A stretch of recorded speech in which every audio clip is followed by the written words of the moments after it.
Your toddler just hit their best friend, threw themselves on the floor in the cereal aisle, looked you dead in the eyes and did the exact thing you just told them not to do. And every adult in the room looked at you. Here's what nobody told you when they handed you that baby. The behaviors that feel like the worst parenting moments of your life. They are some of the most sophisticated neurological events happening in the human species.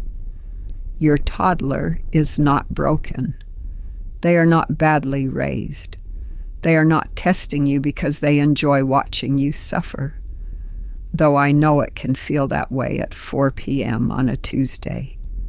What they are doing is building a brain. And the messy, embarrassing, exhausting things they do while they do it, those are the receipts. Stay with me through this entire video, because by the end, you won't just understand your toddler differently, you'll see them differently. And that shift, that changes everything about how you respond. And how you respond is quite literally shaping the architecture of their developing mind. Before we get into the 7 behaviors, you need one piece of context, because without it, the rest of this won't land the way it should. The human brain is not born finished. A newborn arrives with roughly 100 billion neurons, almost the full adult count. But those neurons are barely connected. The magic of early childhood is not about growing more brain cells. It is about wiring them together. Every experience your toddler has, every fall, every frustration, every moment of comfort, every tantrum, is laying down myelin sheaths, thickening the insulation on neural pathways, and building the circuitry that will run their emotional life for the next 80 years. 90% of a child's most critical brain development happens before the age of 5. Now here's the part that changes everything. The brain develops from the bottom up. The brain stem, which handles survival, is the most developed at birth. The limbic system, which handles emotion, develops throughout early childhood. And the prefrontal cortex, the part that manages impulse control, logical thinking, empathy, and consequence-based decision-making, is the last region to fully mature. Neuroscientists have established that the prefrontal cortex is not fully developed until the mid-20s. Your toddler is between 2 and 4 years old. When you ask a 2-year-old to use their words instead of hitting, or to be patient while you finish a phone call, you are asking a brain region that does not yet exist in functional form to do its job. That is not a parenting failure. That is a timing problem. And timing problems have entirely different solutions than behavior problems. So when we walk through these 7 behaviors, keep coming back to this. Your child is not choosing dysfunction. Their brain is choosing development. And those are not the same thing. Your toddler hits someone they love. Maybe it's you. Maybe it's a friend at playgroup. Maybe it's the dog who has the patience of a saint. And your first instinct, every parent's first instinct, is to feel shame, to worry that you are raising an aggressive child. Put that worry down. Here's what's actually happening. Toddlers between 18 months and 3 years are living in a body that has enormous emotional experiences and almost no verbal infrastructure to express them. The vocabulary required to say, "I am overwhelmed," and "I feel like my needs are being ignored," and "I don't know how to regulate the cortisol flooding my system right now," does not exist for them yet. Language development at this age is explosive. Children this age are typically acquiring several new words per day. But emotional vocabulary lags significantly behind emotional experience. so the emotion has to go somewhere. Hitting and biting are sensory motor outputs. They are the body's way of discharging emotional energy when the verbal and cognitive systems are not yet equipped to carry it. The neurological pathway from feeling overwhelmed to hitting is fast, automatic, and deeply wired into the primitive brain. The pathway from feeling overwhelmed to taking a breath and saying, "I need help," requires prefrontal cortex involvement, the very region that is still under construction. Biting specifically carries an additional layer. For toddlers, the mouth is still a primary sensory organ. They explore the world orally. Biting can be a response to teething discomfort, sensory-seeking behavior, or intense excitement, not just anger. Experienced early childhood educators will tell you that some of the most socially enthusiastic toddlers are also biters, because they are trying to express connection with a body that hasn't caught up to the size of what they feel. Now, does understanding this mean you don't respond? Absolutely not. You still calmly redirect, name the emotion for them, and protect the other child. But you do it without the shame spiral, because you are not correcting a bad kid. You are helping a developing nervous system learn a new route. Drop a 1 in the comments if your toddler has ever bitten someone they were completely in love with, because it is one of the most bewildering and strangely touching things that happens in this stage. The meltdown, the nuclear event. The thing that makes you want to leave your cart and walk calmly out of the store and keep walking. Here is what a meltdown actually is, neurologically. It is an amygdala hijack in a brain with almost no cortical override capacity. The amygdala is the brain's threat detection center. In adults, when the amygdala fires, when we feel threatened, overwhelmed, or emotionally flooded, the prefrontal cortex can step in. It can say, "This is not actually an emergency. Regulate, breathe, think." In toddlers, that override system is barely online. When the amygdala fires, it fires without brakes. And here is the part that most parents don't know. Meltdowns are often triggered by transitions, not by the thing that appears to trigger them. The meltdown in the cereal aisle over the wrong brand of crackers is almost never about the crackers. It is about the accumulated sensory load of the day. The noise, the lights, the schedule disruption, the hunger, the fatigue that has been building for hours. The crackers were just the final gram that tipped the scale. This is why reasoning during a meltdown does not work. You cannot logic someone out of a state that logic did not produce. The amygdala does not respond to explanations. It responds to co-regulation, which means your calm, regulated nervous system, physically present, not escalating, becomes the external regulator for a brain that cannot yet regulate itself. What experienced child development practitioners have long observed, and what developmental neuroscience has since confirmed, is that children who are met with calm presence during meltdowns, not permissiveness, not punishment, just regulated presence, develop stronger emotional regulation skills over time. Not because they were rewarded for melting down, but because their brain learned through repeated experience that the storm passes and safety remains. Your presence during the worst moments is not weakness. It is literally building the infrastructure for your child's future emotional resilience. If this reframe just changed something for you, leave a like, because this is the kind of thing I wish every parent heard before the first meltdown, not after. You say their name, they don't look up.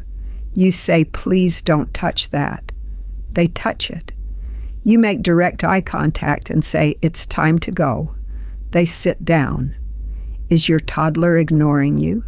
Sometimes, yes, but often something much more developmentally fascinating is happening. Between 18 months and 3 years, children enter what developmental psychologists call the autonomy phase, sometimes called the first individuation. This is the period when a child's brain begins to consolidate, the understanding that they are a separate person from their caregiver, that they have a will, that their will can be different from yours. This is not a bug. This is one of the most important developmental milestones in the entire human lifespan.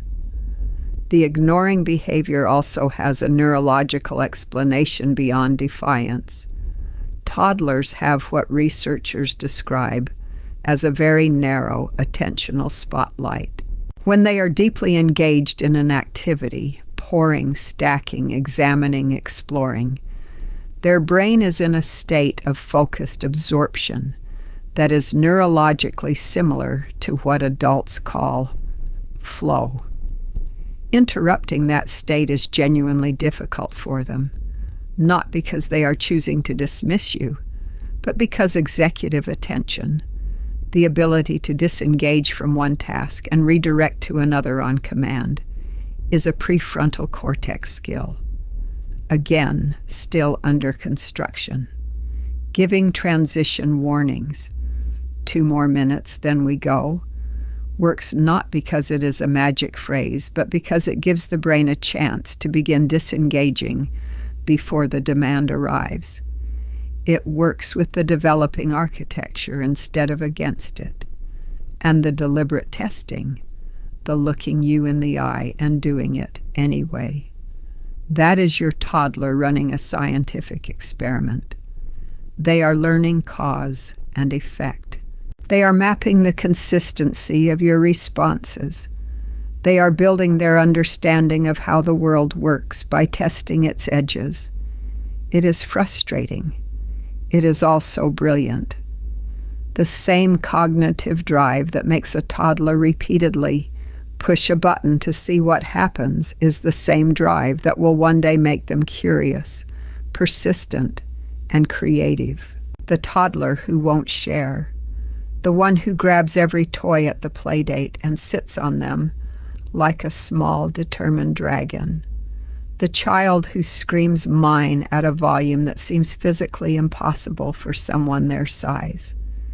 Every parent has been there, and almost every parent has felt the social pressure, the other parents watching, the gentle suggestions to share with your friend, the shame of the child who will not give up the toy. Here is what is actually happening cognitively, and it will completely reframe this moment. Sharing requires understanding object permanence at an advanced level. It requires the child to hold in mind the concept that if they give the toy to another child, the toy still exists, they can get it back, and the world will not end. That is a sophisticated cognitive operation involving working memory, trust, and abstract thinking about future states. Jean Piaget's foundational work on cognitive development established that children in the pre-operational stage, roughly ages 2 to 7, are inherently egocentric, not in the moral sense of selfish, but in the cognitive sense. They are literally unable to fully adopt another person's perspective. The concept that another child wants the toy and feels sad without it requires a theory of mind that is still developing. The hoarding behavior is also connected to the same autonomy development we discussed in the last section. When a toddler says "mine," they are not being greedy. They are practicing the concept of ownership, which is one of the building blocks of understanding self and other. The word "mine" is one of the earliest assertions of a separate self. It is a cognitive milestone disguised as a social nightmare. Does this mean you stop encouraging sharing? No. Modeling generosity, narrating how the other child feels, and creating low-stakes sharing opportunities are all valuable. But forcing a toddler to share before they have the cognitive architecture to understand it does not teach generosity. It teaches compliance under threat. And those are very different things. Your toddler looks at the spilled juice, looks at you and says, "I didn't do it." You were standing right there. You watch them do it. And your first instinct is alarm. Because lying feels like a moral failure. It feels like the beginning of something you don't want to see in your child. Here is the developmental truth. The emergence of lying in toddlers, typically between 2.5 and 4 years, is actually a sign of significant cognitive advancement. And that is not a rationalization. That is the scientific consensus among developmental psychologists. To tell a lie, a child must be able to do several things simultaneously. They must understand that you have a mind separate from theirs, that you don't automatically know what they know. They must hold a false belief in mind and communicate it intentionally. They must understand that their words can create a different reality in someone else's head. These are all components of theory of mind, and their emergence is one of the most significant cognitive leaps in early childhood. Developmental research, including the foundational work of Michael Lewis and his colleagues on self-conscious emotions, has consistently shown that children who lie earlier tend to score higher on measures of executive function and social cognition. That is not an endorsement of lying.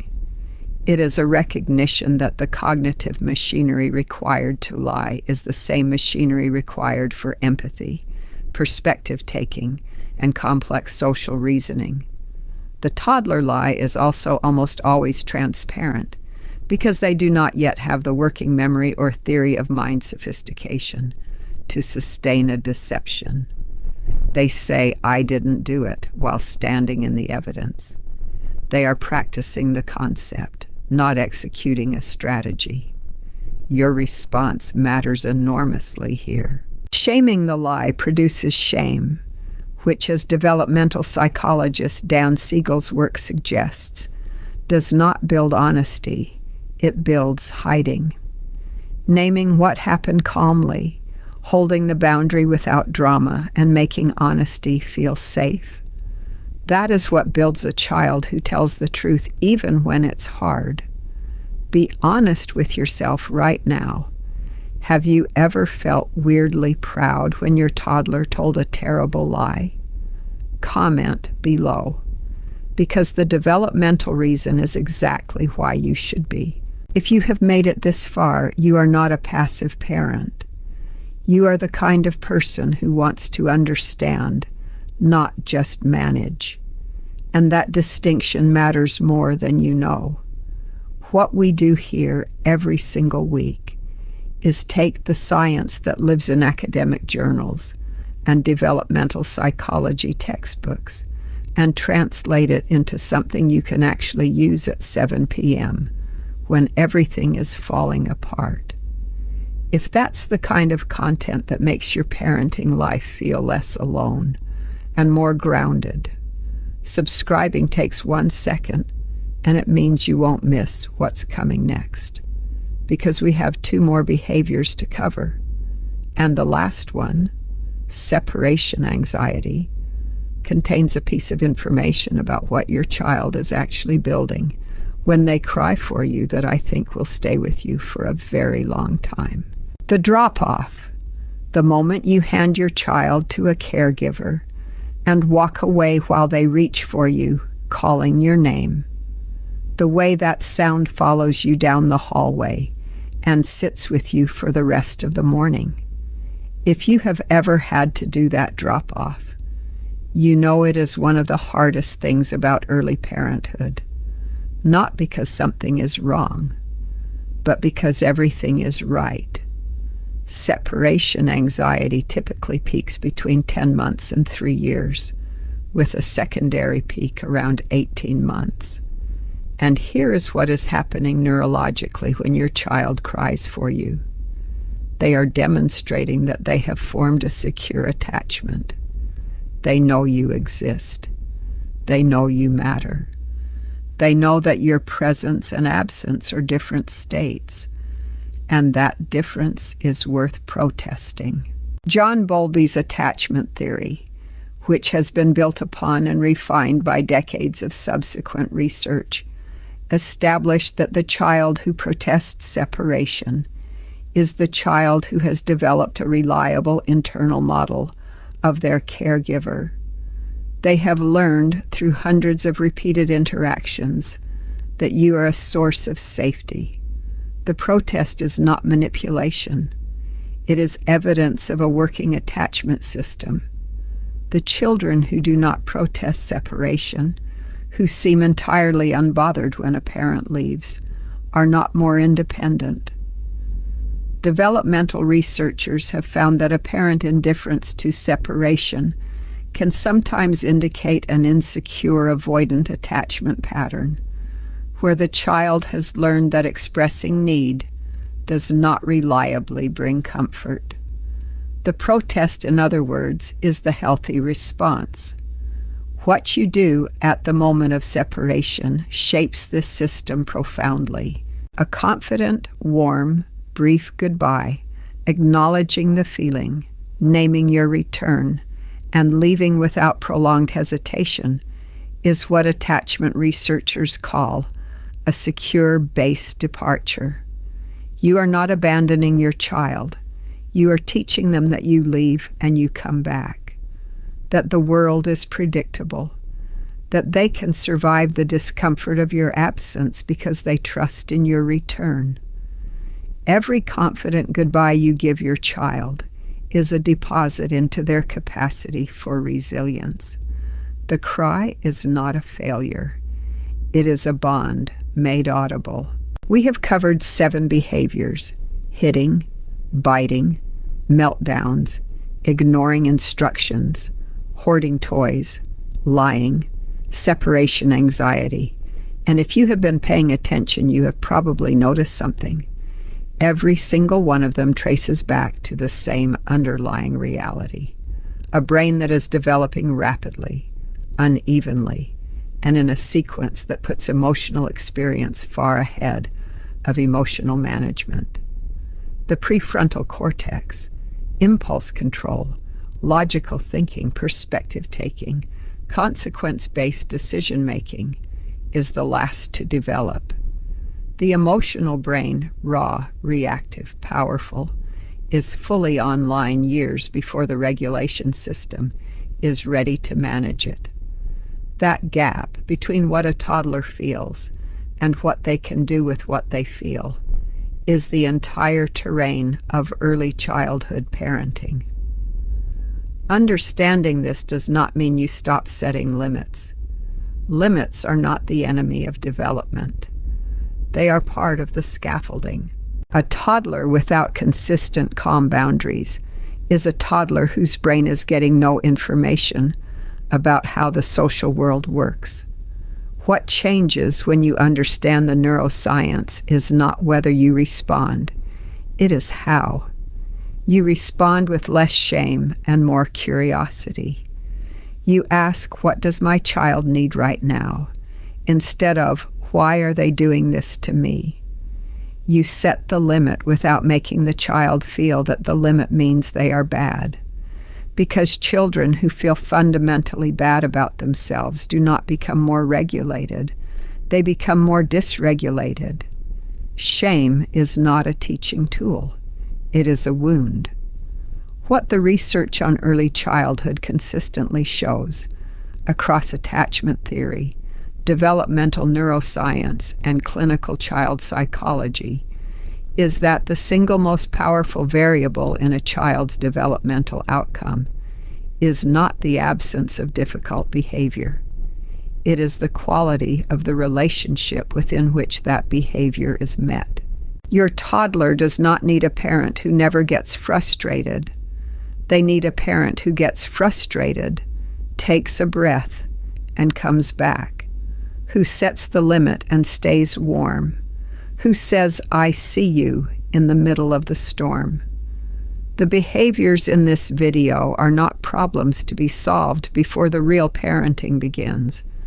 They are the real parenting, right now, in the cereal aisle, at the play date, at the daycare door, and you are doing it. The fact that you watched a 20-minute video to understand your toddler better, that is not something every parent does. That investment, your child's brain is going to feel it for the rest of their life.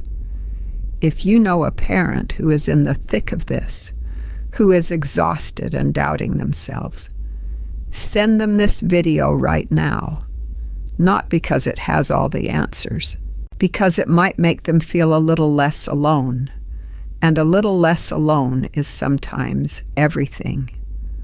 The behaviors that made you question yourself today, they were your child's brain doing exactly what it was built to do.